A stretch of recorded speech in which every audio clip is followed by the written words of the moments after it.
আসসালামু আলাইকুম রহমতুল্লাহি ওবারাকাতু। আজকে মাদ্রাসার তৃতীয় শ্রেণীর অধ্যায় 12 প্রশ্নমালা 9 43 পৃষ্ঠার ভাগ অঙ্কের চ্যাপ্টারের 1 নম্বরের ভাগফল নির্ণয় করো অঙ্কগুলোর সমাধান করব। তো এখন হচ্ছে বর্গীয় নম্বর প্রশ্নটির সমাধান করব। বর্গীয় নম্বর প্রশ্নটি হচ্ছে 468 ভাগ 9। তো প্রথমে হচ্ছে 468 ছিল, সেটা হচ্ছে বাহ্য, এবং পরে যে 9 ছিল সেটা হচ্ছে বাজক। তো বাহ্যটা মাঝখানে লিখবো, বাজকটা হচ্ছে বামে লিখবো। এখন 9 দিয়ে প্রথমে 4কে ভাগ দেওয়ার চেষ্টা করব। 9 দিয়ে কিন্তু 4কে ভাগ যায় না। এখন 9 দিয়ে 46কে ভাগ দিব দুইটা সংখ্যাকে। তো 5 নং 45। তো এখানে ভাগফলের ঘরে লিখবো 5 আর এখানে লিখবো হচ্ছে 45। এখন একটা দাগ দিব। এখন হচ্ছে বিয়োগ করব। 6 থেকে 5 বিয়োগ করলে 1, 4 থেকে 4 বিয়োগ করলে 0। 0 লেখার কোনো প্রয়োজন নাই। তারপরে যে 8 আছে পাশে, সেই 8টা নামাই দিব। এখন 9 দিয়ে 18কে ভাগ দিব। 9 দুগুণে 18। তো এখানে হচ্ছে 18 লিখবো। এখন 18 থেকে 18 বিয়োগ করলে হয় হচ্ছে 0। তো ভাগফল পেয়েছি 52 আর ভাগশেষ পেয়েছি হচ্ছে 0। তারপর লিখেছি সুতরাং ভাগফল, এখানে ভাগফল কিন্তু 52 পেয়েছি, সে 52টা এখানে লিখে দেব। তো ভাগশেষ যেহেতু 0, তো 0 লেখার কোনো প্রয়োজন নাই। তো এটাই হচ্ছে 1-এর বর্গীয় নম্বর প্রশ্নটির সমাধান। তো এখন হচ্ছে নাম্বার প্রশ্নটির সমাধান করব। তো এখানে আছে 182 ভাগ 7। তো 182 প্রথমে ছিল, সেটাকে মাঝখানে লিখেছি এবং 7টাকে বামে লিখেছি। তো 7 দিয়ে প্রথমে এই 1কে ভাগ দেওয়ার চেষ্টা করব, কারণ হচ্ছে এখানে 7 যেহেতু একটা সংখ্যা, তো প্রথমে 1টাকে দেওয়ার চেষ্টা করব, না গেলে 2টাকে দিব। তো 7 দিয়ে কিন্তু 1কে ভাগ যায় না, তাহলে হচ্ছে 2টা সংখ্যাকে দিব। 2টা সংখ্যা মিলে হয় হচ্ছে 18। তো 7 দিয়ে এখন 18কে ভাগ দিব। 7 দুগুণে 14, 3 7 21, ছিল 18। 21 কিন্তু বেশি বড় হয়ে যায়, তো বেশি বড় নেওয়া যাবে না। এখানে যেহেতু 18 আছে, হয় 18 সমান হবে, না হয় 18 ছোটো হবে।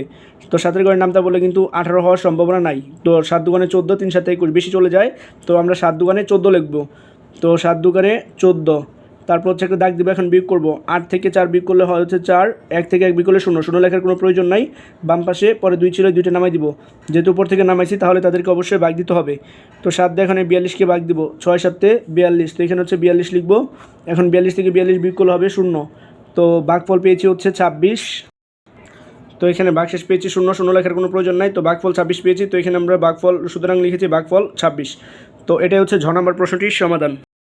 এখন হচ্ছে নম্বর প্রশ্নটির সমাধান করব। এখানে আছে 812 ভাগ 7। তো 812টা মাঝখানে লিখেছি, 7টা বামে লিখেছি। এখন 7 দিয়ে প্রথমে 8কে ভাগ দেওয়ার চেষ্টা করব। 7 দিয়ে কিন্তু 8কে ভাগ যায়, 7কে 7। এখন 4 থেকে 7 বিয়োগ করলে হবে 1, পাশে যে 1 ছিল সেই একটা নামাই দিব। এখন 7 দিয়ে এই 11কে ভাগ দিব, কারণ একটা যেহেতু নামাইছি, তাহলে তাকে অবশ্যই ভাগ দিতে হবে। তো 7 দিয়ে 11কে ভাগ দিব। 7 দুগুণে 14, 14 কিন্তু বেশি চলে যায়, তো লিখতে পারি 7কে 7। তো এখানে 7 কিন্তু একটা সংখ্যা, তো একটা মানে হচ্ছে একক। তো একক কিন্তু এখানে হচ্ছে ডান পাশের সংখ্যা, তো আমরা 7টা এই ডানে এককের ঘরে এককের নিচে লিখব। এখন দাগ দিব। এখন হচ্ছে এই উপরে 1 বিয়োগ করব। এখন উপরে 1 নিচে 7। তো বিয়োগের ক্ষেত্রে উপরের সংখ্যা ছোট হলে তাকে 11 ধরতে হয়। 11 থেকে 7 বাদ দিলে 4। আর যেহেতু 1কে 11 ধরেছি, তো হাতে আসলে 1, হাতের একটা পাশে যাবে। তো হাত উপরে 1 নিচে 1, 1 থেকে 1 বিয়োগ করলে 0। বাম পাশে 0 লেখার কোনো প্রয়োজন নাই। পাশে যে 2 আছে, 2টাকে নামাবো। যেহেতু 2টাকে উপর থেকে নামাইছি, তাহলে তাকে অবশ্যই ভাগ দিতে হবে। তো এখন হয়েছে 42। তো 7 দিয়ে এখন 42কে ভাগ দেব। 6 7 42।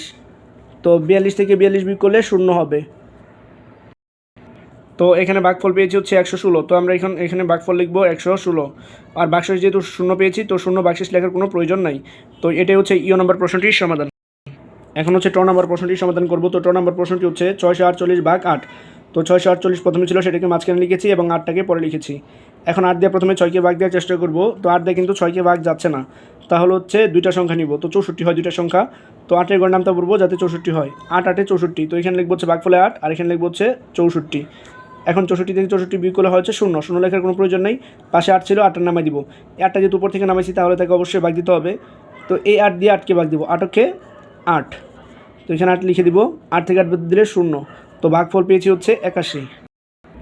তো ভাগফল যেহেতু 81 পেয়েছি, তো এখানে লিখে দিয়েছি ভাগফল 81। আর ভাগশেষ 0 পেয়েছি, ভাগশেষটা লেখার কোনো প্রয়োজন নাই। তো এখন নম্বর প্রশ্নটি সমাধান করব। তো 530 ভাগ 5। তো 530 প্রথমে ছিল, সেটাকে মাঝখানে লিখেছি এবং 5টাকে পরে লিখেছি।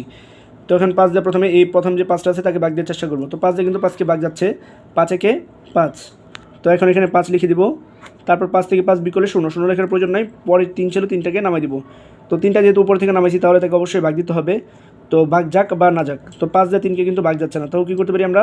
এখানে একটা 0 লিখতে পারি, এই ভাগফলে এখানে একটা 0 লিখতে পারি। 3 থেকে 0 বিয়োগ করলে হয় 3। পাশে যে 0 ছিল, সেই 0টাকে নামাই দিতে পারি, কারণ 3টা কিন্তু বিয়োগ করে পাইছি, তো তাকে আর ভাগ দেওয়া যাবে না, কারণ তাকে তো আগেই ভাগ দিয়ে দিয়েছিলাম। তো এখন এই 0টা ছিল পাশে, 0টাকে নামাই দিয়েছি। তো 0 যেহেতু নামাইছি উপর থেকে, অবশ্যই তাকে ভাগ দিতে হবে। তো এই 5 দিয়ে কী করবো? 30কে ভাগ দেবো। 5 6 30। তো 30 থেকে 30 বিয়োগ করলে হবে 0। তো ভাগফল পেয়েছি হচ্ছে 106। আর ভাগশেষ পেয়েছি 0, 0 হলে ভাগশেষটা লেখার প্রয়োজন নাই। তো ভাগশেষ যেহেতু 116 পেয়েছি, তো আমরা এখানে লিখেছি সুতরাং ভাগফল 106। তো এটা হচ্ছে 6 নম্বর প্রশ্নটির সমাধান।